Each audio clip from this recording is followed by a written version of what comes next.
Hi hello नमस्कार, मी अश्विनी स्वागत करतो तुमचं आपल्या नवीन अशा व्हिडिओ ब्लॉगमध्ये. तर गणपती बाप्पा बघून तुम्हाला समजलंच असेल, हा ब्लॉग आहे संकष्टी चतुर्थीच्या दिवशीचा. मी म्हणजे तुमच्यासोबत ब्लॉग शेअर करायला नक्कीच उशीर झाला आहे. त्याचं कारण पण मी तुम्हाला पुढे व्हिडिओमध्ये सांगणारच आहे. आणि त्याचबरोबर आपण एक रेसिपी पण तुमच्यासोबत शेअर केलेली आहे. तर आपला व्हिडिओ स्किप न करता शेवटपर्यंत नक्कीच बघा. रात चतुर्थी असल्यामुळे ना गणपती बाप्पांची छान अशी पूजासुद्धा करून झाली. तसेच मावशीने ना देवघरातली सगळ्या देवांची सुद्धा पूजा केली.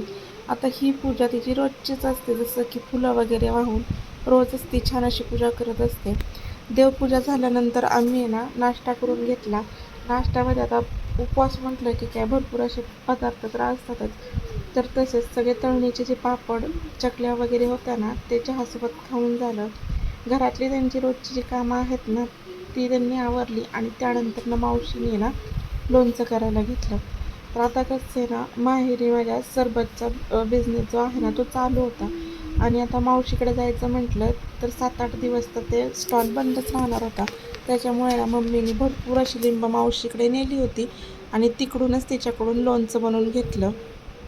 तर आता जेवढी लिंब होती ना ती स्वच्छ धुवून पुसून घेतली, चिरून त्याच्या 4 खापा करून घेतल्या आणि त्यामधल्यात ना सगळे बिया काढल्या, जेणेकरून आपलं जे लोणचं आहे ना अ, ते कडू होणार नाही.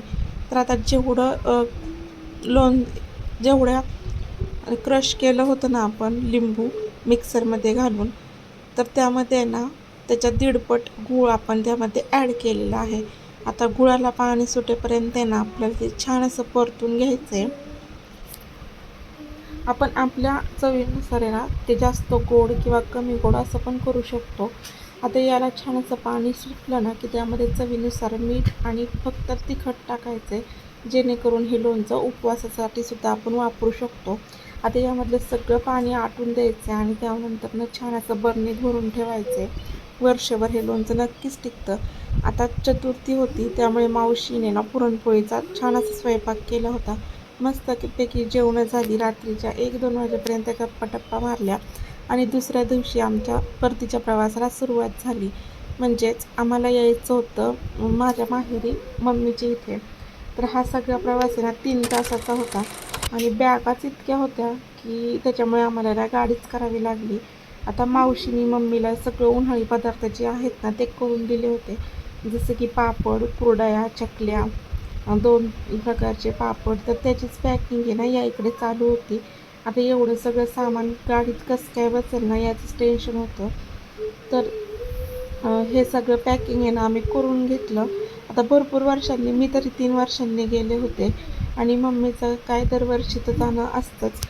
तर या सगळ्या बॅगा व्यवस्थित भरून ठेवल्या आणि त्यानंतर छान छान असे फोटो काढले. आम्ही सगळ्यांनी ना एकमेकींना साड्या घेतल्या होत्या.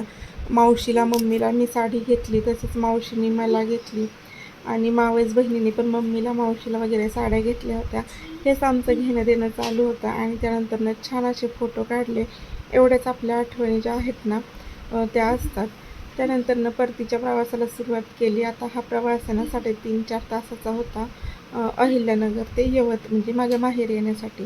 आता गाडी तर इतकी फुल भरली होती ना की गाडीत जागाच नव्हती. तर पाठीमागं तुम्ही पाहू शकता कोरड्या वगैरे ते सेफमध्ये ठेवलं होतं, कारण की त्याचा भुगा होऊ नये म्हणून. आणि साई पण बॅगांवर पाय देऊन बसला होता, कारण की जागाच नव्हती. आता हा प्रवास करत असताना ना आम्हाला थोडासा पाऊस पण लागला. आता पावसाचेच दिवस आहेत म्हटल्यावर थोडाफार पाऊस तर येणारच. तर बघा छान असा आमचा 4 तासांचा प्रवास झाला. आल्या आल्या सगळ्या बॅगा आहेत ना त्या अशाच ठेवल्या होत्या, कारण की ना एकदम थकून गेलो होतो आम्ही दिवसभर पण. म्हणजे 4 तासाचा प्रवास, कंटाळाच आला होता गाडीत. आणि त्यानंतर फ्रेश वगैरे झालो, चहा खारी खाल्ली आणि त्यानंतर सगळं जे सामान आहे ना ते व्यवस्थित ठेवायचं काम माझ्याकडं होतं. आता हे सगळे बॅगांमधले कपडे वगैरे ना मी काढून घेतले आणि ते व्यवस्थित ठेवून दिले. आता फक्त कुरड्या ते वरती ठेवल्या होत्या, जेणेकरून मम्मी ते नंतर व्यवस्थित ठेवून देईल. आता हा सगळा पसारा जो आहे ना, ज्यावेळेस मी माझ्या सासरी येईल त्यावेळेस इकडच्या सगळ्या स्पेस रिकामं होईल.